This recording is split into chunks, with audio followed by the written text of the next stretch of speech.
kita tidak bisa memisahkan antara sirah nabawiyah dengan ayat Al-Quran, karena diangkat jadi nabi pun disebabkan Rasulullah menerima Al-Quran. Andai tidak menerima Al-Quran, maka bukan nabi, karena yang disebut nabi karena menerima wahyu. Tidak bisa dilepaskan antara Al-Quran dengan sirah nabawiyah. Itu sebabnya pada kesempatan kali ini kita akan mengangkat beberapa ayat yang menjadi jalan kemudahan Rasulullah SAW dalam dakwah dan perjuangan. Ayatnya kita hafal. Ayatnya yang menjadi hiburan bagi Rasulullah SAW dan bagi kita semua. Ayatnya berbunyi, fa inna ma'al usri yusra. Inna ma'al usri yusra. Kesulitan-kesulitan yang tadi, kesulitan-kesulitan yang kemarin kita jelaskan, kemudian oleh Allah Subhanahu wa taala disebut ma'al usri yusra. Inna ma'al usri yusra. Yang menarik adalah Allah tidak menggunakan kalimat fa inna ba'dal usri yusra. Inna ba'dal usri yusra. Dan yang menarik adalah Allah mengulang dua kali. Ternyata dalam hadisnya Rasulullah SAW dari sirah ke tafsir ke hadis, semuanya saling terkait. Saat ayat ini turun, pertama sebagai hiburan, Rasulullah kemudian mengomentari dengan sabdanya, lan yaghliba usrun yusrain. Satu kesulitan tidak bisa mengalahkan dua kemudahan. Dari ayat ini, kata para ahli bahasa, al-usr dengan al-usr yang di ayat berikutnya sama. Yusron dengan yusron yang ada di ayat berikutnya beda. Jadi kesulitannya sama, tapi kemudahannya berbeda. Karena dari sisi bahasa, kesusahannya menggunakan alif lam atau kata orang nahu ma'rifah. Sementara kemudahannya itu tidak menggunakan alif lam, tapi menggunakan nakirah, menggunakan tanwin. Allah tidak berfirman begini, fa inna ma'al usri al-yusra. Inna ma'al usri al-yusra. Kesulitannya pakai alif lam, kemudahannya pakai tanwin. Al-usr yusra. Juga Allah tidak menggunakan kalimat fa inna ma'a usrin yusra. Inna ma'a usrin yusra. Dua-duanya enggak pakai tanwin dan dua-duanya enggak pakai alif lam. Kesusahannya pakai alif lam, kemudahannya pakai tanwin. Kata para ahli bahasa, ma'rifah sama. Nakirah beda. Kalau bahasa Nabi, satu kesulitannya, dua kemudahannya. Sehingga dalam setiap kesulitan yang ada, Allah selalu memberikan dua kemudahan bersamanya, bukan setelahnya. Ma'al usri yusra, inna ma'al usri yusra. Yang jadi pertanyaan adalah, kenapa kita, saya dan kita, seringkali kesusahan merasakan dua kemudahan saat mengalami kesulitan, padahal janjinya bersama kesulitan ada dua kemudahan. Hadirin rahimakumullah, di ayat ini Allah Subhanahu wa taala, di surat ini, saat ayat ini turun kepada Rasulullah SAW, kemudian disampaikan kepada para sahabat dan akhirnya sampai kepada kita, ayat ini mengandung jalan yang begitu luar biasa untuk mendaki sebuah kesulitan. Karena di ayat ini Allah Subhanahu wa taala, di surat ini Allah memberikan kiat, tips, jalan kepada Nabi menghadapi semua kesulitan dakwahnya.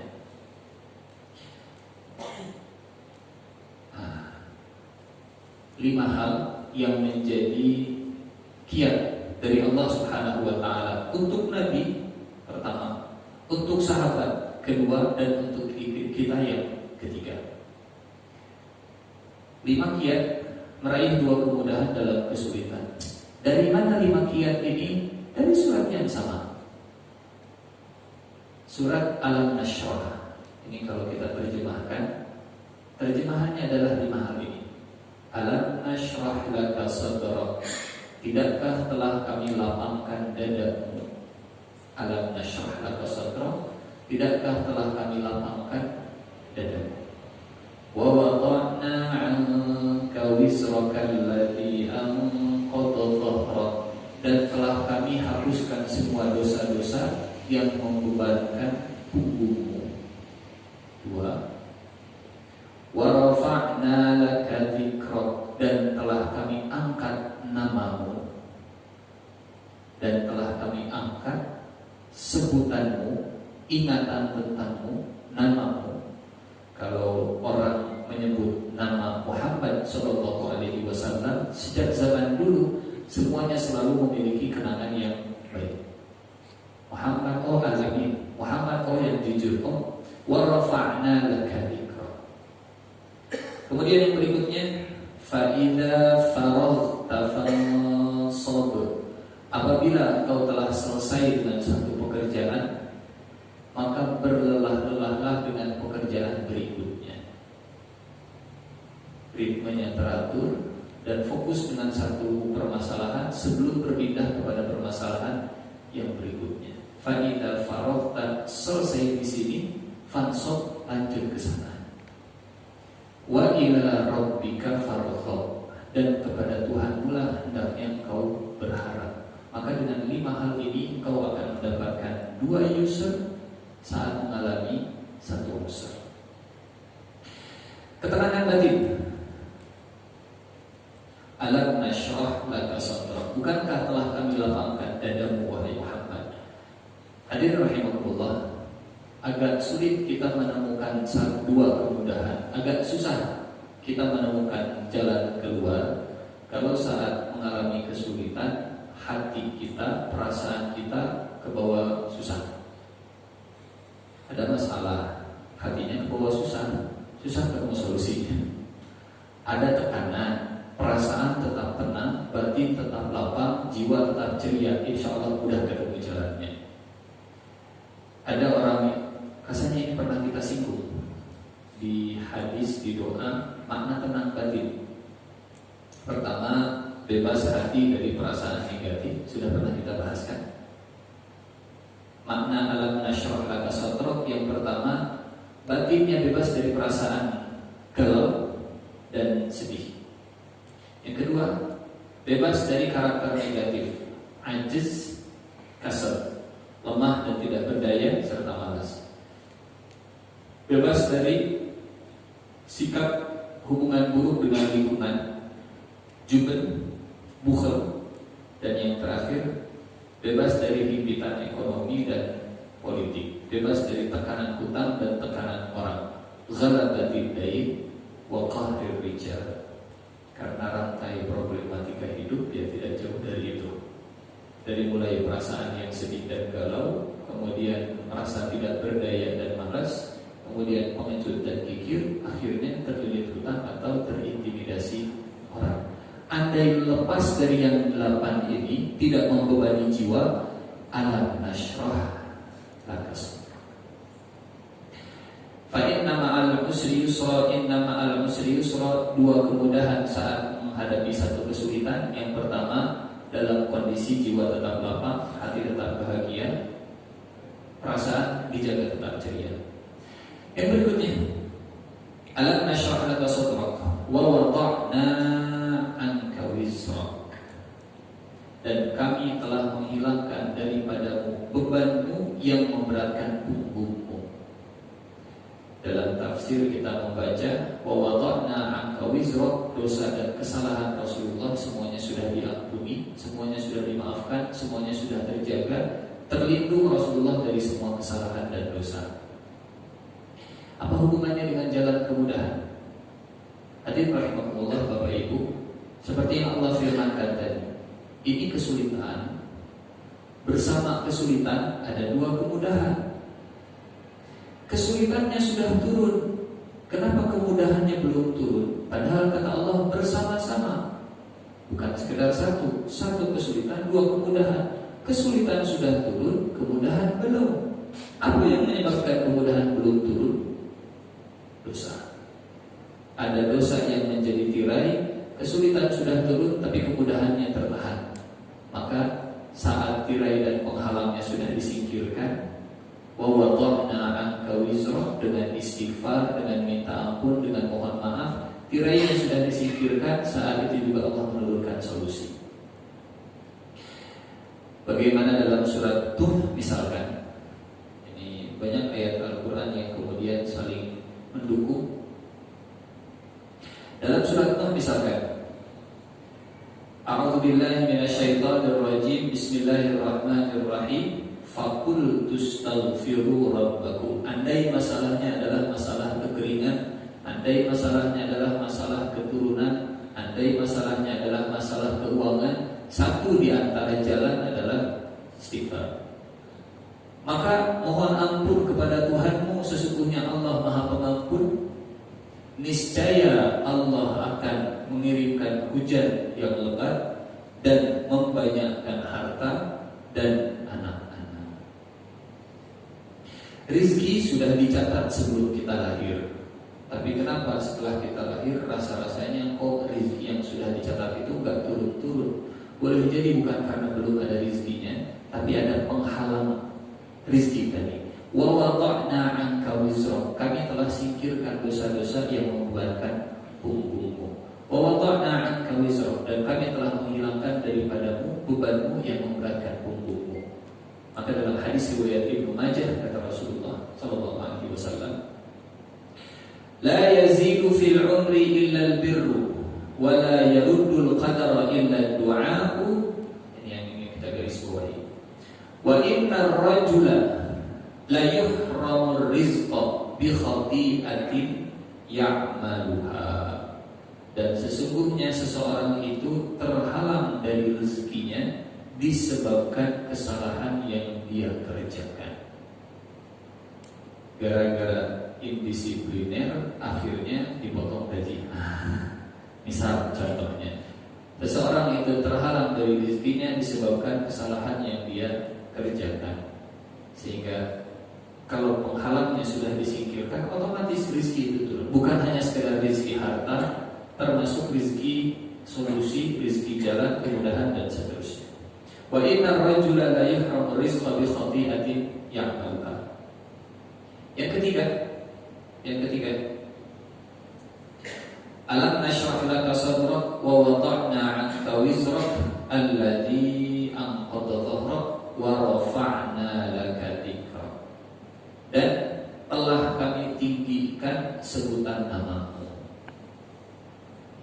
Kiat yang ketiga menemukan dua kemudahan saat menghadapi satu kesulitan adalah menjaga reputasi, nama baik, track record, rekam jejak. Karena biasanya orang yang punya track record yang baik saat susah gampang menemukan jalan yang mudah. Ibarat kita pinjam uang ke teman, Pak, boleh pinjam uang berapa? 10 juta. Kapan dibayar? Akhir bulan. Boleh? Akhir bulan. Tengah bulan sudah datang, Pak, terima kasih ya, ini 10 jutanya. Loh, kan mau bayarnya nanti, jatuh temponya akhir bulan. Alhamdulillah sudah ada rezekinya. Ini sudah saya bayar, terima kasih banyak. Oh ya sudah, selesai. Ini tambahan uang terima kasih 500.000. Bukan riba karena nggak disyaratkan. Uang terima kasih saja. Saya yakin kalau 2 bulan lagi dia datang, Pak, saya lagi kesusahan, boleh nggak pinjam uang lagi? 10 juta, nanti 500.000 lagi kan? Jangan begitu. Tapi ada apa namanya? Ada jalan yang begitu dilapangkan. Kalau sudah punya track record yang bagus, reputasi yang bagus, dimudahkan. Lain cerita kalau misalkan yang pertama kemudian ditagih malah lebih galak daripada lagi. Misalkan Saat ditagih kapan mau bayar, ijuk cole, besok sore, dan seterusnya, sampai akhirnya dia bayar bulan depan, misalkan minjam lagi susah, sudah di blacklist, sudah tidak. Wa rafa'na laka dzikrak. Yang ketiga, jalan dua kemudahan di tengah satu kesulitan adalah dan telah kami tinggikan sebutan nama. Kalaulah bukan karena Rasulullah punya track record yang baik di masa lalu, reputasi yang baik di masa lalu, saat beliau menghadapi tantangan dakwah tadi susah. Andai misalkan, misal kita punya pengalaman buruk di masa lalu sebagai orang yang tergelincir di dunia kegelapan.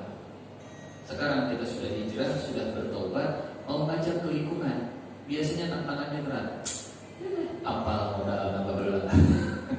Tahu lah dulunya kayak gimana. Sudah susah. Kenapa? Belum ada track record, belum ada reputasi. Tapi kalau sudah, itu sebabnya kadang ya pembicara sebelum menyampaikan kalimatnya suka pasang kurikulum vitae supaya orang siap untuk menerima dan seterusnya, supaya memudahkan menyampaikan. Saya punya pengalaman begini, ini track record saya, pengalaman dan seterusnya, memudahkan dalam menyampaikan. Apa saja reputasi Rasulullah SAW sebelum kenabian? Ini kalimat yang pernah diucapkan oleh Siti Khadijah di awal Rasulullah SAW diangkat menjadi nabi. Fawallahi la yukhzikallahu abadan.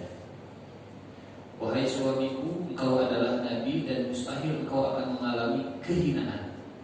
Walaupun ditekan, disingkirkan, diancam pembunuhan dan seterusnya. Wallahi la yukhzikallahu abadan. Wallahi innaka la tasilur rahim wa tasduqal hadith wa tahmilul kalla wa tuksibul ma'dum wa taqrid dhaif wa tu'inu ala nawaibil haq. Engkau wahai suamiku enggak mungkin terhinakan walaupun ditekan, karena engkau selama ini senantiasa menjaga silaturahim, tasilur rahim, wa tasduqul hadith, bertindak dan bertutur jujur, integritasnya selalu terjaga. Wa tahmilul kalla, menanggung kesulitan orang lain. Wa tuksibul ma'dum, memberi yang tidak berpunya.